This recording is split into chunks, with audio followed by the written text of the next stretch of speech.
윤석열 정부 참사 책임자들이 국회에 출석했지만 국민이 기대했던 답변은 없었습니다. 국무총리, 행안부 장관부터 서울시장, 경찰청장, 용산구청장까지 책임 회피와 변명만 무한 반복했습니다.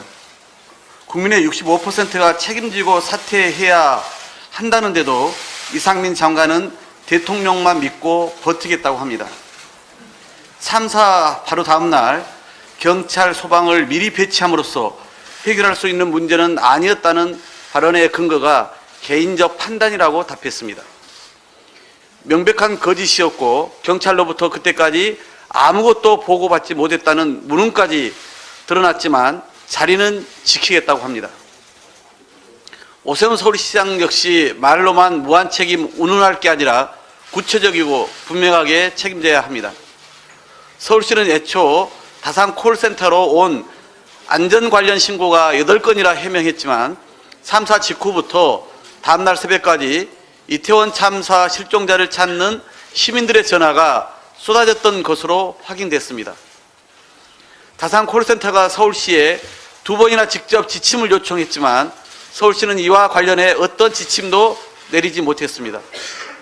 용산구청장은 사고 당일 둘러댄 행적은 거짓으로 드러났고 마음의 책임을 지겠다는 황당무계한 답변으로 사퇴를 버젓이 거부했습니다.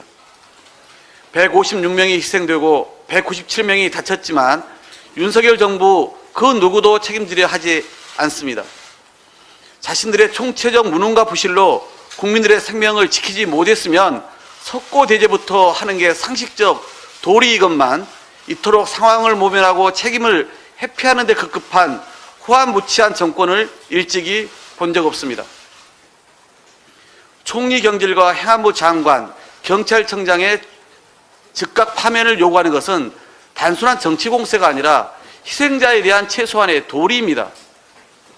이번 참사는 서울 도심에서 발생한 인명피해로는 1995년 삼풍백화점 사고 이후 처음이며 단일 사고로는 2014년 세월호 이후 최대입니다.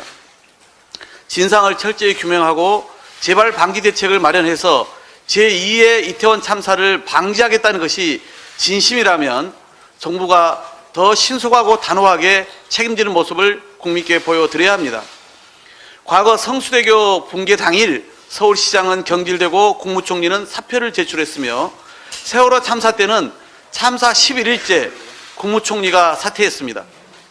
이번 참사의 책임과 관련한 윤석열 대통령의 발언은 성수대교 붕괴와 세월호 참사가 마치 현대사회가 아닌 전근대나 근대사회에 일어났고 당시 총리들도 막연하게 물러났다는 것으로밖에 들리지 않습니다. 대형 참사 이후 시간이 많이 소요되는 사법당국의 수사와 재판의 결과가 나오기 전에 재난을 예방해야 하는 정부 관계자들한테 정치적, 도의적 책임을 먼저 묻는 것은 너무나 또 당연합니다.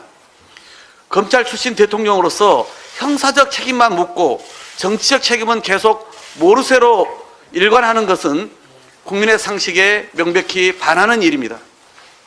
또한 전무한 사전 예방 조치, 붕괴된 국가 컨트롤타워, 거짓과 변명 등 책임 회피로 일관한 과정에서 보듯 국정조사는 반드시 조속히 실시해야 합니다.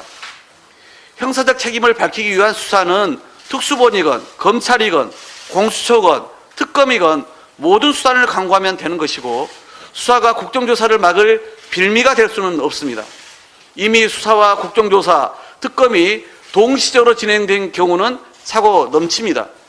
국정에 무한 책임이 있는 집권여당이 국민 다수가 요구하는 국정조사를 회피할 수는 없습니다. 오늘까지는 최대한 인내하며 설득하겠습니다. 하지만 국민의힘이 끝까지 진실로 가는 길을 거부한다면 정의당 무소속 의원들과 힘을 모아 국민께서 명령한 국정조사 요구서를 내일 제출해서 진상과 책임을 반드시 규명할 것입니다.